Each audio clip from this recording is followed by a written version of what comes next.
പ്രജിതേ, ഈ Saudi Arabia ഒരു കൈവിട്ട കളി കളിക്കുന്നുണ്ടെന്ന് പറയുന്നു. ഇങ്ങനെ ഈ കൈവിട്ട കളി എന്ന് പറയുമ്പോൾ കൈവിട്ട കളി അത് അമേരിക്കയ്ക്ക് അത് ദോഷമാകാനുള്ള സാധ്യതയുണ്ടെന്നുമാണ് കേൾക്കുന്നത്. പക്ഷെ ഇന്ത്യക്ക് അത് ഒരു ഗുണമാകും എന്നുള്ള ഒരു രീതിയിലാണ് പോകുന്നത്. എന്താണ് ഞാനിങ്ങനെ എങ്ങും തൊടാതെ ഇങ്ങനെ ചോദിച്ചു. ചേട്ടൻ പറഞ്ഞു വരുന്ന കാര്യം, സൗദി അറേബ്യ എന്ന് പറയുന്നത് ലോകത്തിലെ ഏറ്റവും വലിയ എണ്ണ കയറ്റുമതി ചെയ്യുന്ന രാജ്യമാണ്. എണ്ണ ഉൽപ്പാദിപ്പിക്കുന്ന രാജ്യം, കയറ്റുമതി ചെയ്യുന്ന രാജ്യം സൗദിയാണ്. അവര് ജൂലൈ മാസത്തില് ഏഷ്യൻ രാജ്യങ്ങൾക്ക് നൽകുന്ന ക്രൂഡ് ഓയിലിന്റെ വില അത് കുറയ്ക്കാൻ പോവുകയാണ്. അത് കുറയ്ക്കും. അപ്പോൾ അത് കുറയ്ക്കുമ്പോൾ 6 മാസത്തെ ഏറ്റവും താഴ്ന്ന നിരക്കിലേക്ക് അത് പോവുകയും ചെയ്യും. അപ്പോൾ ഇന്ത്യയും ചൈനയും ഒക്കെ ഉൾപ്പെടെയുള്ള രാജ്യങ്ങൾക്ക് ഇത് വളരെ നിർണായകമായിട്ട് മാറുകയാണ്. അതാണ് ഇന്ത്യക്ക് നേട്ടം എന്നുള്ള രീതിയിൽ നമ്മൾ പറയുന്നത്. അതെ, ഇന്ത്യക്ക് നേട്ടമാവുന്നതും അതുകൊണ്ട് തന്നെയാണ്. അപ്പോൾ ഒപെക് പ്ലസ് സഖ്യമുണ്ട്, അത് ഉൽപാദനം വർദ്ധിപ്പിക്കാനായിട്ട് തീരുമാനിക്കുകയായിരുന്നു. അതോടെ ഓൾറെഡി അവരത് തീരുമാനിച്ചിട്ടുണ്ട്. അതോടുകൂടി തന്നെ ആഗോളതലത്തിലെ എണ്ണവില കുറയുകയും ചെയ്യുന്നുണ്ട്. അതിന് പിന്നാലെയാണ് സൗദിയുടെ ഈ ഒരു തീരുമാനം കൂടി വരുന്നത്. അതായത് അവരും ജൂലൈയില് വില കുറക്കാൻ പോകുന്നു എന്നുള്ള തീരുമാനം കൂടി വരുന്നത്. ഈ വിലയിടിവ് വരുന്നത് സൗദിയുടെ വരുമാനത്തിൽ ഒരല്പം കുറവൊക്കെ ഉണ്ടാക്കും. പക്ഷെ വിപണിയിലെ വിഹിതം നിലനിർത്താനും പിന്നെ ഈ പറയുന്ന പോലെ അമേരിക്കൻ ഉൽപാദകർക്ക് തിരിച്ചടി നൽകാനും അതുവഴി കഴിയും. അപ്പൊ അത് അമേരിക്കയെ സംബന്ധിച്ച് കോട്ടമാണ്. അമേരിക്കയുടെ എണ്ണ ഉൽപാദനത്തെ അത് ബാധിക്കും. അവരുടെ ഉൽപാദനത്തെ ബാധിക്കുമ്പോൾ അവരുടെ വരുമാനത്തെയും ബാധിക്കും. അപ്പോൾ എല്ലാ മാസവും 5-ാം തീയതിയോടെയാണ് ഈ സൗദി അറേബ്യ അവരുടെ വിപണന വില എത്രയാണെന്ന് പ്രഖ്യാപിക്കുന്നത്. പുറം ലോകത്തെ അവർ ഔദ്യോഗികമായിട്ട് അറിയിക്കുന്നത് ഈ പറയുന്നത് പോലെ 5-ാം തീയതിയാണ്. എല്ലാ മാസവും 5-ാം തീയതിയാണ്. അപ്പോൾ സൗദിയുടെ വില നിലവാരം വരുന്നതനുസരിച്ചിട്ട് അതൊക്കെ ഇറാൻ, കുവൈറ്റ്, ഇറാഖ് എന്നിവിടങ്ങളിലേക്ക് എണ്ണ വിലയെ അത് ബാധിക്കുകയും ചെയ്യും. ഏഷ്യൻ രാജ്യങ്ങളിലേക്ക് ഏകദേശം 90 ലക്ഷം ബാരൽ എണ്ണ വിലയെ ബാധിക്കുന്ന തീരുമാനമാണ് ഈ വരുന്ന 5-നൊക്കെ ഉണ്ടാകാൻ പോകുന്നത്. 90 ലക്ഷം ബാരൽ. അതിനുള്ള നിർണായക തീരുമാനമാണ് വരുന്നത്. അപ്പോൾ ഏപ്രിൽ മുതൽ ജൂൺ വരെ ഒപെക് പ്ലസ് എന്ന് പറയുന്നത് ഉൽപാദനം ഏകദേശം 10 ലക്ഷം ബാരലാകും പ്രതിദിനം വർദ്ധിപ്പിക്കാനായിട്ട് തീരുമാനിച്ചിട്ടുണ്ടായിരുന്നു. ആ തീരുമാനത്തോടു കൂടി തന്നെ എണ്ണവില ഇടിയുകയും ചെയ്തതാണ്. അപ്പോൾ റിഫൈനറികളുടെ ഒരു സർവേ ഉണ്ടായിരുന്നു. ആ സർവേ പ്രകാരം സൗദിയുടെ പ്രധാന ക്രൂഡ് ഗ്രേഡ് ആയിട്ടുള്ള അറബ് ലൈറ്റിന്റെ ജൂലൈയിലെ വില ജൂണിനെ അപേക്ഷിച്ച് ബാരലിന് 0.40 മുതൽ $0.50 വരെ താഴാനുള്ള സാധ്യതയുണ്ട്. മറ്റ് ഗ്രേഡുകളായിട്ടുള്ള Arab extra light, Arab medium, Arab heavy എന്നിവയുടെയൊക്കെ വില ഈ പറഞ്ഞതുപോലെ 0.30 മുതൽ $0.45 വരെ കുറയാനും സാധ്യതയുണ്ട്. അപ്പോൾ 2022 ഒപെക് പ്ലസ് സഖ്യം ക്രൂഡ് ഓയിൽ ഉൽപാദനം കുറക്കാൻ തീരുമാനിച്ചതോടുകൂടി തന്നെ സൗദി അറേബ്യ ഉൾപ്പെടെയുള്ള അംഗങ്ങൾക്ക് അവരുടെ വിപണി വിഹിതത്തിൽ വലിയ നഷ്ടമൊക്കെ നേരിടേണ്ടി വരികയും ചെയ്തിട്ടുണ്ടായിരുന്നു. അപ്പോൾ ഈ സമയത്താണ് ഇതിൻ്റെ കൂടെയാണ് ഇവർ ഈ പറയുന്ന രീതിയിൽ വീണ്ടും എണ്ണവില കുറയ്ക്കാനായിട്ടൊക്കെ തീരുമാനിക്കുന്നത്. അപ്പോൾ 2024 സൗദിയുടെ ശരാശരി ഉൽപാദനം പ്രതിദിനം 90 ലക്ഷം ബാരലിന് താഴെയായി. അത് 2011 ശേഷമുള്ള ഏറ്റവും താഴ്ന്ന നില കൂടിയായി മാറുന്നുണ്ട്.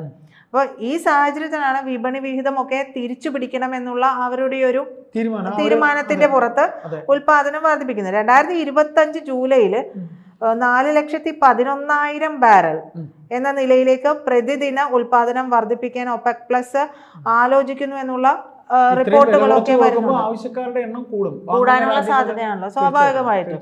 അപ്പോൾ ഏഷ്യൻ രാജ്യങ്ങളിൽ സൗദി അറേബ്യയുടെ എണ്ണ വാങ്ങുന്നവരിൽ പ്രധാനമായിട്ട് ചൈന, ഇന്ത്യ, ജപ്പാൻ ദക്ഷിണ കൊറിയ തുടങ്ങിയവയാണ്. അപ്പോൾ 2005 ആദ്യ പാദത്തിൽ ചൈന 14.56 കോടി ബാരൽ, അതായത് 16.2 ലക്ഷം BPD എന്നാണ് പറയുന്നത്. അപ്പോൾ അത്രയും സൗദി എണ്ണയാണ് ഇറക്കുമതി ചെയ്തത്. സൗദിയിൽ നിന്ന് ഈ മാസം 5.68 ലക്ഷം ബാരൽ എണ്ണ മെയ് മാസത്തിൽ ഇന്ത്യയിലേക്ക് കൂടി എത്തുകയും ചെയ്യുന്നുണ്ട്.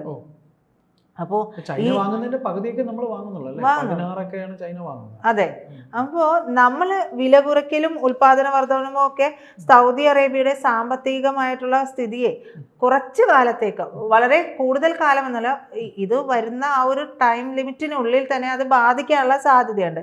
2025 ബ്രെന്റ് ക്രൂഡ് ബാരലിന് $62 താഴെ ആയിട്ടുണ്ടെങ്കിൽ സൗദിയുടെ ബജറ്റ് കമ്മി $67 ബില്യൺ മുകളിലാകും. അങ്ങനെയാണ് സാമ്പത്തിക വിദഗ്ധരൊക്കെ നേരത്തെ മുന്നറിയിപ്പ് നൽകുന്നത്. ഇതിന് പിന്നാലെയാണ് സൗദി അരാംകോയുടെ ആദ്യ പാദ ലാഭം 4.6% ഇടിഞ്ഞതായിട്ടുള്ള റിപ്പോർട്ട് വരുന്നത്. അപ്പോൾ അരാംകോ ആണെങ്കിൽ 30% ഡിവിഡൻഡ് കുറയ്ക്കുകയും ചെയ്തിരുന്നു. അപ്പോൾ ഈ ഡിവിഡൻഡ് കുറച്ചത് സർക്കാരിൻ്റെ വരുമാനത്തെ വല്ലാതെ ബാധിക്കുകയും ചെയ്തിട്ടുണ്ട്. അപ്പോൾ വരുമാനത്തിന് വേണ്ടി ഇത്തരത്തിൽ കുറച്ചൊക്കെ പല കാര്യങ്ങൾ ചെയ്ത് പിടിച്ചു നിൽക്കാനുള്ള ശ്രമം അവർ നടത്തുന്നുണ്ട്.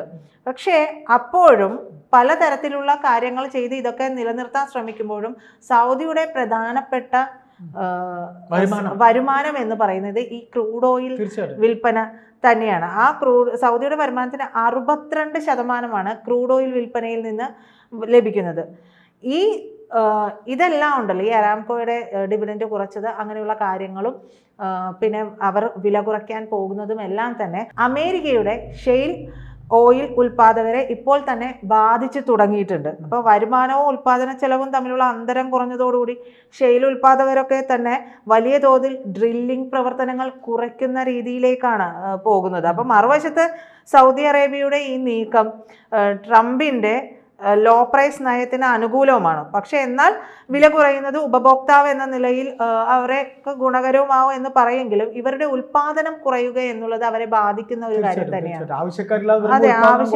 അതെ.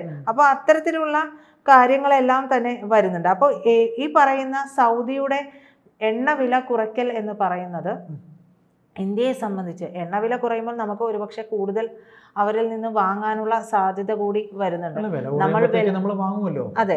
അപ്പോൾ ചൈന ആയാലും ഇറാനും കുവൈത്തും ഇറാഖും ഒക്കെ സൗദിയുടെ വില നിർണ്ണയവുമായി ബന്ധപ്പെട്ടിട്ടാണ് അവരുടെ കാര്യങ്ങളെല്ലാം തന്നെ തീരുമാനിക്കുന്നത്. അവരെ ഏറെ സ്വാധീനിക്കുന്ന കാര്യങ്ങളാണ്. രാജ്യങ്ങൾക്കാണല്ലോ ഇവർ കുറച്ച് കൊടുക്കാൻ തീരുമാനിച്ചിരിക്കുന്നത്. അതെ.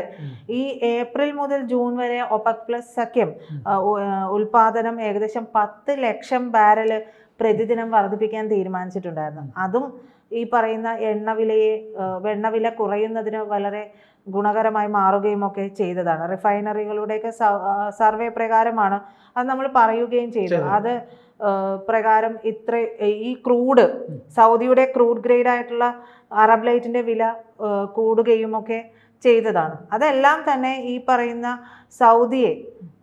സൗദിക്ക് വരുമാന മാർഗം ഉണ്ടാക്കാനുള്ള നീക്കത്തിലേക്കാണ് സൗദി പോകുന്നത്. പക്ഷെ അത് അമേരിക്കയെ ഈ പറയുന്ന പോലെ ഷെയിൽ ഓയിൽ ഉൽപാദകർക്കൊക്കെ അത് വലിയ തിരിച്ചടിയായി മാറുകയും ഒക്കെ ചെയ്യുകയും ചെയ്യും. എന്തായാലും ഇന്ത്യ ഇത്തരത്തിലുള്ള നീക്കങ്ങളൊക്കെ നടക്കുമ്പോൾ ഇന്ത്യ അവരിൽ നിന്ന് കൂടുതൽ ഓയിൽ വാങ്ങി സംഭരിക്കാൻ തന്നെയാണ് നോക്കുന്നത്. സൗദിയിൽ നിന്ന് വാങ്ങി സംഭരിക്കാനുള്ള നീക്കമേ നടക്കുള്ളൂ. കാരണം നമ്മളിപ്പോഴും പർച്ചേസ് ചെയ്യുന്നത് ഏറ്റവും കുറവ് എവിടെ നിന്നാണോ, വില കുറവ് എവിടെ നിന്നാണോ അവിടെ നിന്നാണ് വാങ്ങുന്നത്. നമുക്ക് ആരുമായിട്ടും എന്താ പറയാ, നമ്മള് കഴിഞ്ഞ തവണയും പറഞ്ഞു, ഒരു ടൈപ്പാണ്.